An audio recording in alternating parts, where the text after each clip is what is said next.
Hi, Professor. It's me. This is Nicole McLeod. It is May 15th. It is Tuesday, 3 o'clock. Just have a little bit of time to get this lab done this afternoon. I'm going to go ahead and get started. What I'm doing is the dilution lab with the yeast. So I had to pour the agar plates, which I did yesterday. And so what I did with those, since I didn't video it, basically I took the agar and boils it down to melt it, got clear, and then it was poured into the dishes, and which hardened up. And I think they look pretty good, actually. I think they look the way they're supposed to, hopefully. So I'm going to get these all labeled and get the dilution lab started. And I will let you know what I'm doing as I go along. So here is, let's see, you got my workstation. I think you can see my workstation there. Don't mind my belly. So here's my cup for my yeast. I'm going to put my yeast in, which is telling me to. And I'm going to know I have to pour in the yeast and get that going to activate it, because it takes about 10 minutes or so to get that bubbly. So I'm going to put in my yeast. Okay. I'm going to save this for a little later, and then I have to get the warm water going. So I'm going to pause this and I will be right back. Okay, so here is my yeast. It is mixed with my warm water. I am swirling to dissolve the yeast, and I'm going to give it about 10 minutes to start to fizz. Hopefully it'll work. Also, while I was gone, I labeled my dishes and my test tubes. So everything is labeled, ready to go. So I've just got to wait for the yeast to activate, and then I will be able to be back and show you what else I'm doing.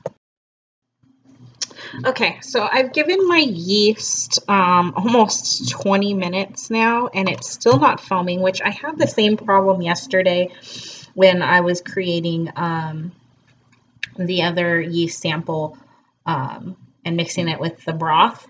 So I just continued yesterday without the foam. I gave it time. It still looks like a mixture that I can use. So I'm just going to go with it. I have sterilized my pipette and my alcohol. Everything is completely cleared.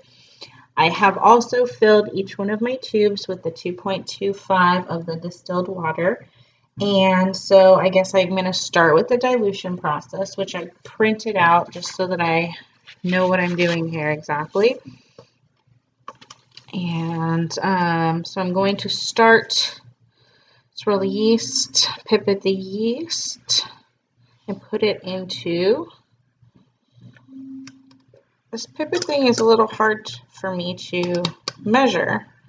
I don't know correct measurements so far, but if you want a 0.25, it's below 0.5. So it's taken me a while to learn how to use this. So if there's any notes you have on how to correctly measure the pipette, and this is going to go into number 1, which is right here, 1. It's going to go into here, into the water.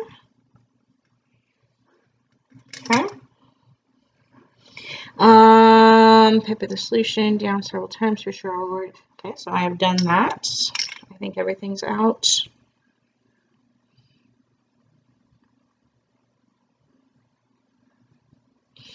So, okay, so let's see if I pipette the water. This is to mix it. Okay, make sure everything's in there. Then I want to grab the 0.25 of this one, correct? I still don't know how to read, but I'm assuming.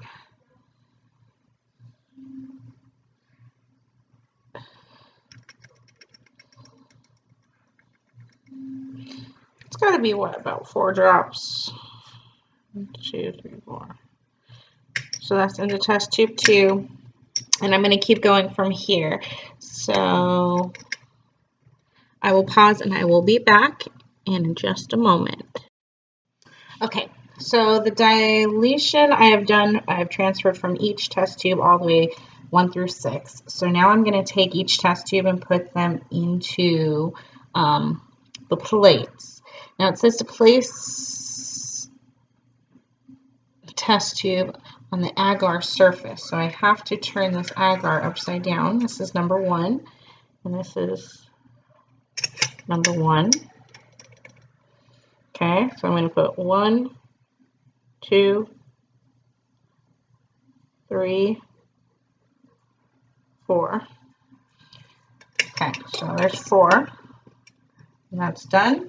I'm going to take that over here and I'm going to sterilize my pipette, I believe. Okay, so I'm going to sterilize each one and then I will come back as soon as I have done each plate. Okay, so everything is all in its dishes and trays. I'm going to get everything set up in their incubation periods, and they will sit for 12 hours. I will turn them over, and then they will sit for another 36 hours or so. So I will be back, and I'm excited to see what all of this looks like.